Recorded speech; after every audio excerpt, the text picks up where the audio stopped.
Good morning. Welcome to Leon County Today with Sheriff Walt McNeil. And Sheriff, you're pinked out today. Yes, it's that time of the year. It's October, and October is Breast Cancer Awareness Month, and we are all rocking our pink all across this county. Leon County Sheriff's Office, Tallahassee Police Department, and citizens out there wearing pink all over the place, because we understand how important it is to fight this dreaded disease, to make sure that we somehow find a cure. Yes. And so we got it going on this month. Yeah, we look forward to this month. It's one of our all-in initiatives, and Absolutely. we got our big patrol show coming up to help raise funds. But one of the things we're talking about today is that community collaboration and the importance of that. You know, our Anatomy of a Homicide report really identified key youth in our community who we need to reach out to before they go down a bad path. And today's program is all about that. Yeah, Shonda, one of the things that we've done, obviously, with the Anatomy of a Homicide is to shine a bright light on that problem. Our citizens know it, quite honestly, but we want to make sure that not only our citizens, but those providers out there, the essential aspect of what we're doing in terms of trying to fight this violence that is taking place between young men of that 14 to 24 age group, is to try to have those interventions take place. And it's going to require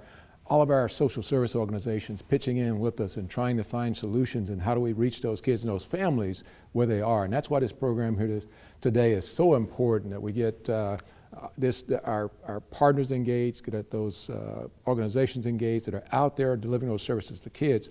And the one we're talking about today is really, really important. AMI Kids is extremely important, what we do here in Leon County. Yeah, their mission is a phenomenal one, and they're really making a huge difference in our community. And, you know, we talk about our Council on the Status of Men and Boys, that collaborative effort with our community partners.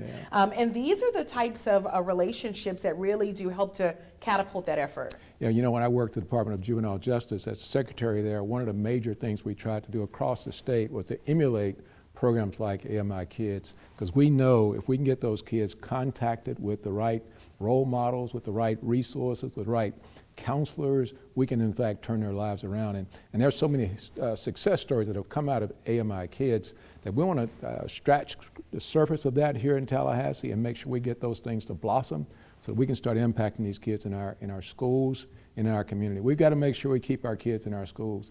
Our kids are, in many cases, those shootings are taking place with kids who are in that age group again, who are then kicked out of school and not able to get jobs. And that just sends that spiraling effect throughout our community and throughout the lives of these kids and those families. So we got to get an answer to it, and hopefully our discussion today will get us in that direction. Yeah, we're going to break that cycle for sure. So that's Absolutely. what today's episode is all about. Be sure to stick around. We're talking about being all in to help the youth of Leon County and how community organizations like AMI Kids are making a difference. Stay tuned. Good morning. I'm Captain Jimmy Goodman with the Leon County Sheriff's Office, and this is your Crime Tip Tuesday. Halloween safety. Make or buy costumes in light-colored material. Place strips of reflective tape on the back and front of all costumes. Costumes should fit properly to prevent trips and falls. Dress your child appropriately for the weather. Put your child's name and address and phone number on their costume. Remember, some gum and candy pose a choking hazard to small children. Have a great Halloween. Have a great week. Stay safe out there. Welcome back. Joining me now is Leon County Sheriff's Captain Bobby Green. Captain Green, tell us about how's the school year going right now? Well, Sheriff, honestly, the school year is going pretty good. I know at the beginning of the school year we had a lot of media attention reference to weapons found on campus, but when we looked at the numbers and dug deeper, it was the same amount last year. But since that point, we haven't found any more. I think we remain diligent on our job at the school resource deputies of being resourceful and paying attention to tips that we get from the communities as well as the teachers and staying on top of it. Yeah, I recently saw where Superintendent Rocky Hanna was on television talking about and answering questions about the weapons on campus and how kids are adapting to the circumstances and how are the weapons getting on campus. What's your response to the questions that are being raised about the weapons on campus and how they're getting there, and then what job are we doing to try to get those weapons off campus or prevent them from getting on campus to start with? Well, just about a couple of weeks ago, we had a very good meeting, attended with the school board, state attorney's office, representatives, and we just talked about that topic, about where are these guns coming from, how are they getting on campus, and one main focus was in book bags. As you know, 90% of the guns that were found on campus or weapons, they was inside of a book bag. So that has been discussed about possibly changing the book bag policy. And as you know, these kids, they're not old enough to purchase guns. So usually kids get them in exchange. Sometimes, like you say, car shopping. Juveniles go out at night and they put them on door handles and they find, weapons left in vehicles and they're taking them, of course, and we take a report and we try to follow up on it. But for the majority of them, and I've always expressed to the community, anybody who asked me to know I worked in the schools, fortunately for us, we've been able to get a hold of a tip, follow up on a tip, and take action quickly and swiftly before anything happens with that weapon. Neither one of these weapons was used or brandished on campus in any type of malicious way, but just the fact of it being on campus, it brings alarm to a lot of people. Yeah, talk about that in terms of the alarm that comes to the citizens in our community. And sometimes they look at this as being sort of isolated situations. It's not going to happen at my school. My kid's probably not going to be involved in that. What kind of message should we be sharing with the families out there, the mom and dads of these kids in our community? And you mentioned that. I know that was a shock. Some schools feel like, oh, that's not going to happen at my school. But, rest assured that there are people that have issues outside of the school on every campus. And when they go to and from school, whichever school it might be, these weapons are brought for that reason. So we try to keep our parents, at calm. When we find these weapons, we like to give it out to the public, let them know this is real, that no school is excluded from this situation. Yeah. So, as we talked about before in society, it's a society we live in. It's not just isolated to Tallahassee or Leon County, it's across the nation. The gun violence is up, the presence of guns, it's so easy for youth to get guns these days, and that's a problem. Yeah, now, we're talking about youth getting guns and getting in trouble, and I spoke earlier about the fact that we have to have our social service organizations engaged with us. You've been engaged with these social service organizations, working with kids in our community for a long time.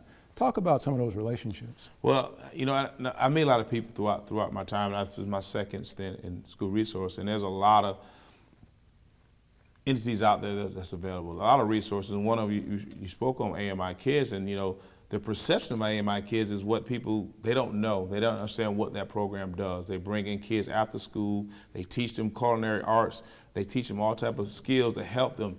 These are the things that we need. We need more programs like that to get kids who have nothing to do when they get out of school to go into a program. They can stay busy. They can learn a new trade. They can further education also at some of these programs. It gets them away from the element that they're so used to every day.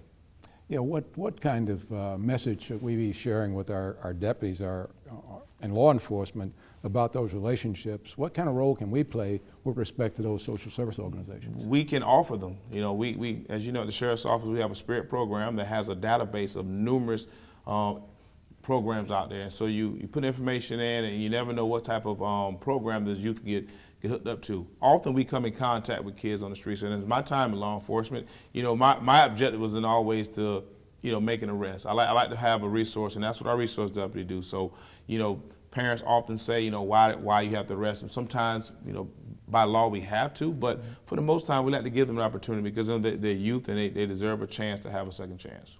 Well, again, thank you, Captain Green, for the great work you do. Up next, the Executive Director of AMI Kids shares the positive impacts that his program has in our community. Stay tuned.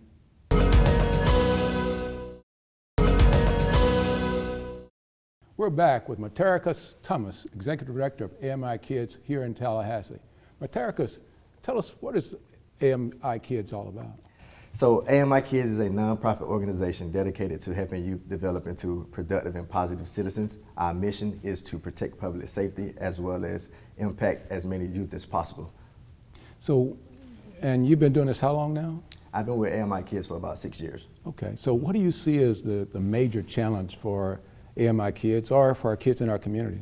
One of our major challenges are whenever we get a youth enrolled in our program, we work with them on behavior modification. So one of our hardest challenge is to eliminate or weaken any antisocial behaviors they may have and replace that with positive behaviors. So that's pretty much our biggest challenge at AMI Kids. Okay, so now how does a kid get placed in AMI Kids to start with? What's the connection?